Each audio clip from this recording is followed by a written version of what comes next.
What is up? I'm so glad you guys are able to join us for small group tonight.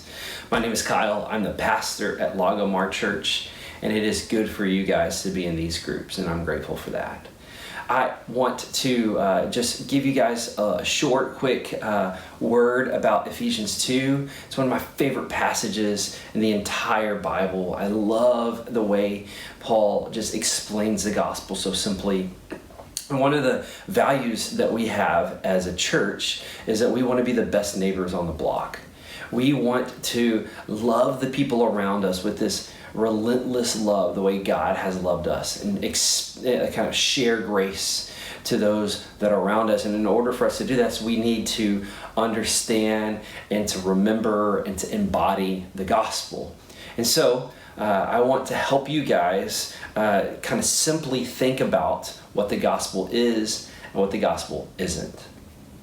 So the gospel, for me, are these 5 S's. This is the way that I remind myself and help to remember these things, and it helps me just grasp on these things and make sure, hey, if I'm a little confused, hey, where do these 5 S's fit in with this? And the first S is sin.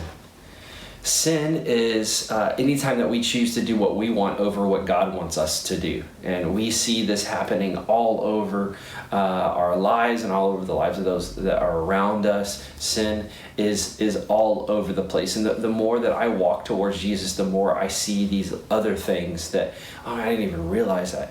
And so sin is a real thing. And sin brings us to the second S, which is separation. Separation between us and God, but also sin brings separation between us and one another.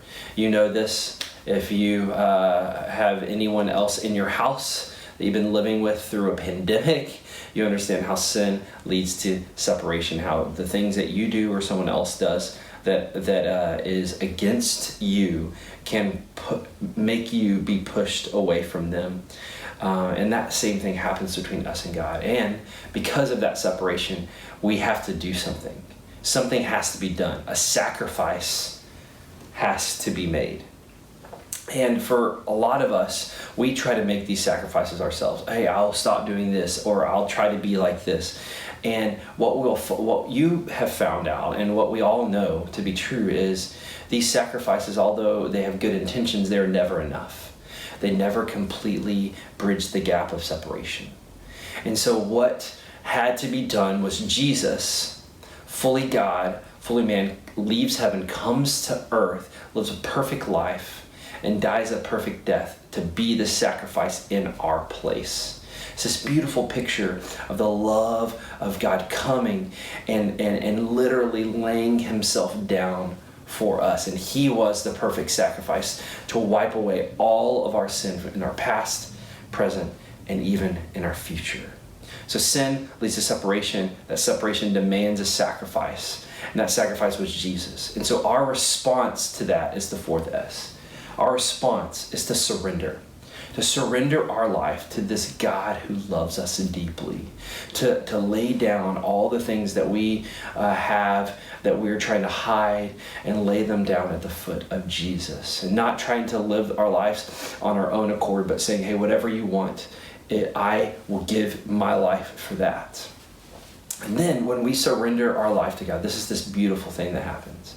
When we surrender our life, God gives us back a new life and sends us into the world to be ministers of reconciliation, to be the best neighbors on the block, to love those around us with the same kind of love that he has loved us. This is why the gospel is so important, because when we remember the gospel, we get to extend the gospel to those that are around us.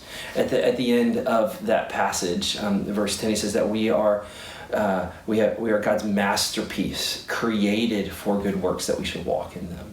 That means that if we have breath in our lungs, that God has works for us to do, for us to extend the gospel to those that are around us. That's a beautiful picture of him sending us into the world. And so I want to leave you with this final thought, maybe a point of application. And it's this question: how can you remind yourself of the gospel this week? How can you take these 5 S's and remember them as you walk around this week, as you get ready for the day this week? How can you remind yourself in the gospel? And then when you're reminding of yourself of the gospel, how does that make you live your life any differently? It should.